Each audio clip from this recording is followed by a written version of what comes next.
Hello again. This is the fifth quarter show seasons, and I'm happy to see you again as we take a stroll down memory lane and relive some of the highs and lows of the Hamilton Tiger Cats. This is the penultimate episode of Seasons, with the series finale scheduled to drop May 13th. Last week, I recapped Hamilton's dreadful 2003 season, which took a 180 when Hamilton businessman Bob Young purchased the bankrupt franchise from the Canadian Football League.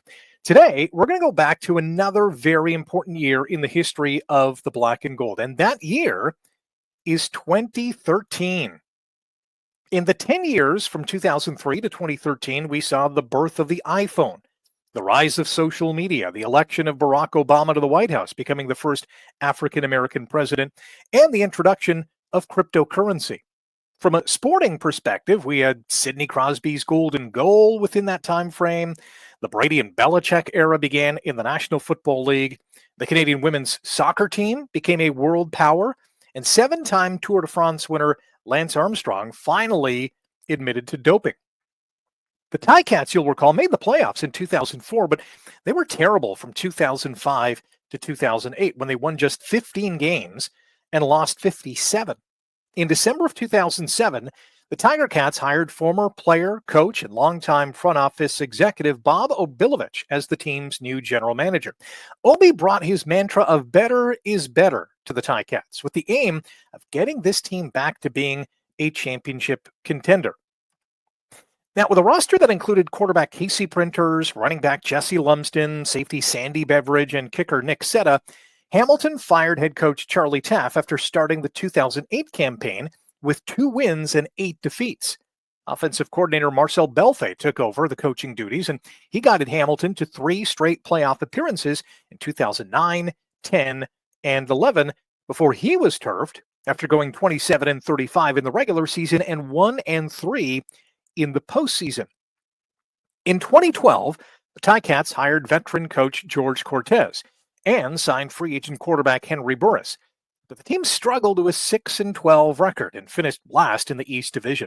Cortez was dismissed after only 1 season, and Hamilton hired Kent Austin as head coach, general manager, and vice president of football operations. 2012 also marked the final season in which the Tiger Cats would play at iconic Ivor Wynne Stadium. Built in 1930 for the British Empire Games, now the Commonwealth Games, the Ticats started playing there in 1950 after the Tigers and Wildcats merged.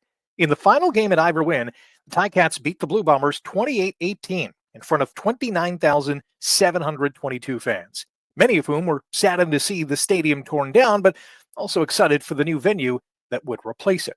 While the new stadium was being constructed, the Ticats arranged to play their home games at Alumni Stadium at the University of Guelph. Temporary bleachers were brought in to boost the stadium's capacity to around 13,000. The Cats practiced in the days leading up to each game at McMaster University, while their locker room was wedged into an office building at 1 Jarvis Street in downtown Hamilton. It was a very unique setup, but despite their nomadic circumstances, the Ticats thrived. Hamilton started the 2013 season a little bit wobbly, losing 4 of their first 5 games.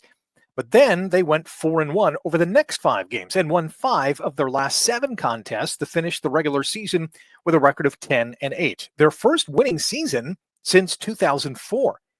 And it seemed like every game in Guelph was played during a torrential downpour.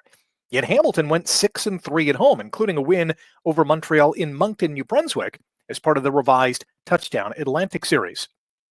The Tiger Cats edged the Alouettes 19-16 in overtime in Guelph in the East semifinal, and then went into Toronto and beat the Argos 36-24 in the Eastern final.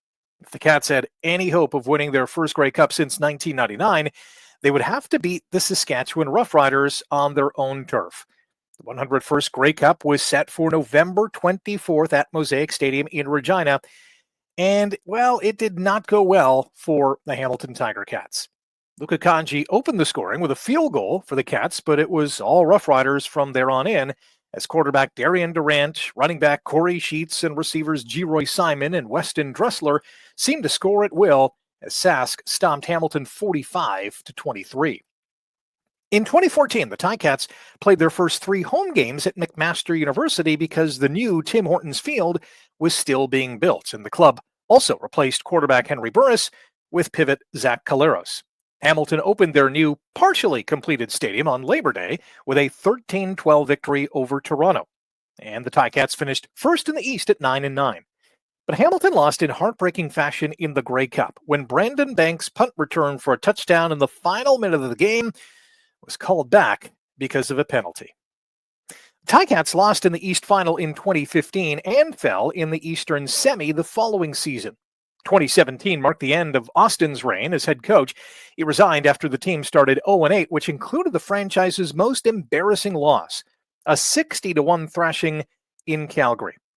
In the series finale of the fifth quarter show seasons, I will shine a spotlight on another incredible campaign for the Hamilton Tiger Cats. And there are 2 more episodes of Legends coming up this week and next.